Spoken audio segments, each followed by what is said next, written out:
The Avengers create a robot to keep the world safe. This robot turns against them and kills them, leaving their children as orphans. The kids are given the responsibility of saving the world. Do you think they'll do well? Hello, today Anytime will show you the recap of a 2008 anime titled Next Avengers, Heroes of Tomorrow. Spoiler alert, watch out and take care.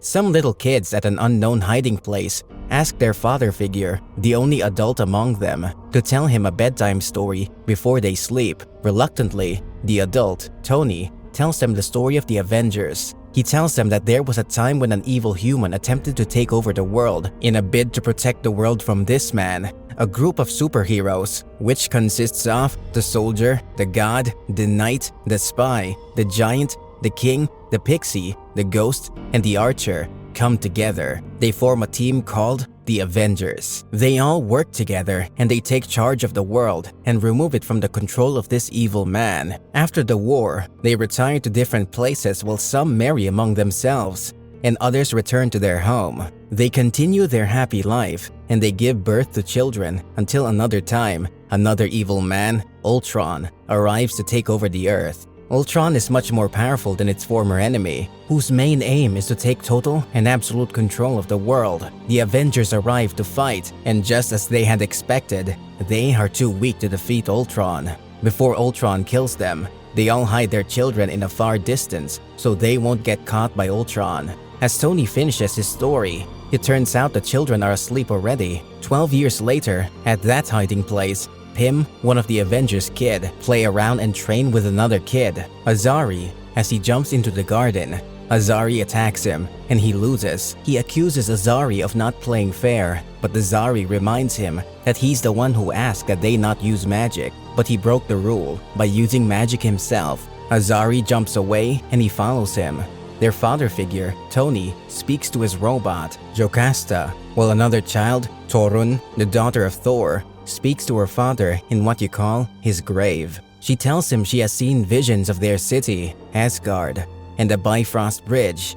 She says that she knows he's still alive and he should come back to her. While she laments in sorrow, Pym sneaks towards her and tries to take away her sword, which is beside her. She jokingly asks Thor if he should give her the power to kill Pym once and for all, and attacks Pym.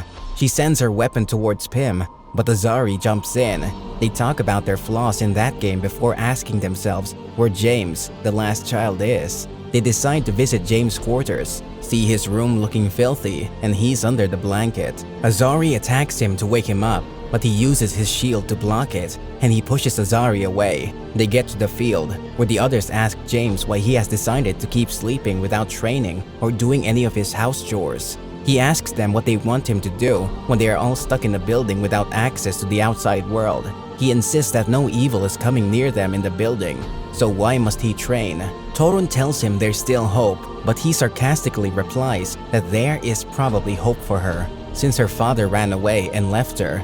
But there isn't hope for the others, since their parents are dead. The statement gets Torun angry. She jumps down to attack James, and the others are prepared to watch the deer fight, but Tony comes in to stop them. He asks Torun to return to her room, and Pym and Azari should also return to their quarters. He speaks to James and tells him that he understands his frustration and how angry he is, because he's stuck there, but he should direct his anger towards him and not his siblings. James asks him not to worry and reminds him that he isn't his father. Suddenly, a loud alarm starts ringing. Tony asks the kids to go to James' quarters, and they should not come out until he comes to meet them. They ask if they should help him, but he refuses their offer. They enter James's dirty room, and Azari asks him if he doesn't understand the word cleaning. They discuss what the threat may be, and Pym suggests it may be Ultron.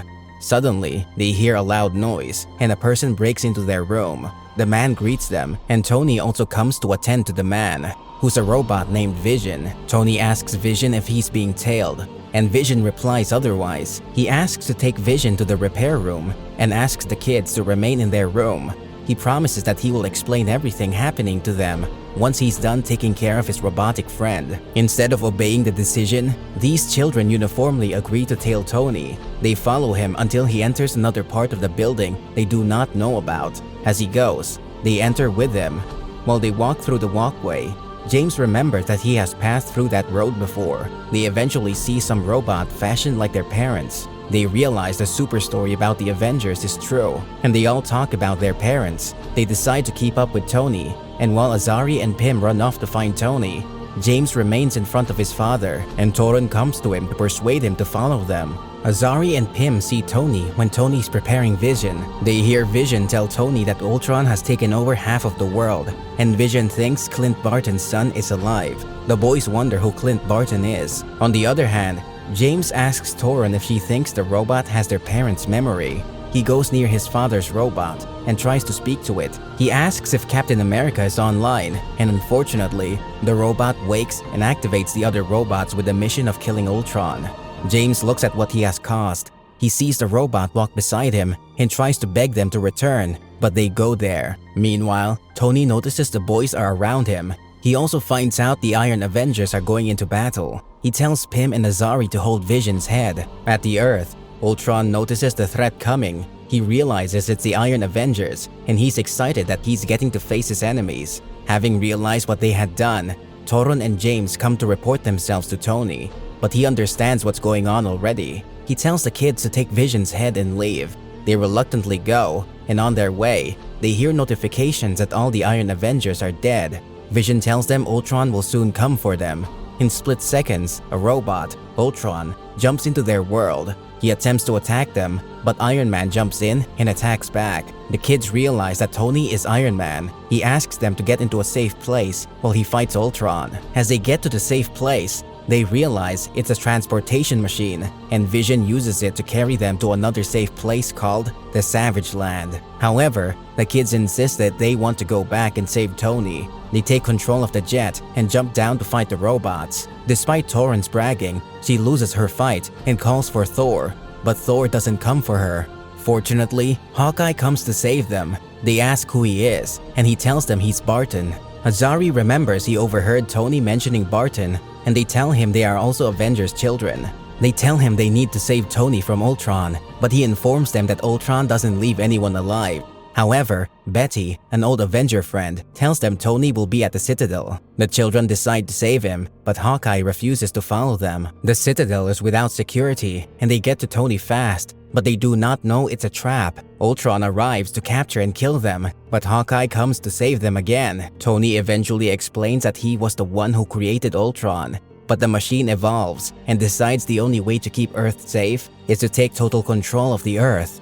After the Avengers died, he couldn't find Francis, Hawkeye, and he didn't know that Hawkeye himself escaped. Toron asks why her father didn't come to fight, and Tony informs her that Thor left for his city after his father's death and decided never to return. Betty comes out. She tells him the Hulk also escaped, and they decide to visit the Hulk in the desert. As they get to the desert, they meet Bruce. He tells them to get away from him and that it's dangerous if the Hulk comes out. Betty goes to calm him down. She tells him anger brings the Hulk out. James, however, asks if the Hulk can defeat Ultron for them. Hulk refuses to help them. The kids decide they have to do something. However, as a result of Toron's former loss and the loss of her sword, she refuses to fight and walks out. James remembers that Ultron is in all of his robots, so they decide to switch on one of the robots and call him to Hulk so Hulk will get angry and fight. They do so, but Hulk refuses to fight. On the other hand, Toron begs her father to help her. Thor brings her sword back and goes to meet her family.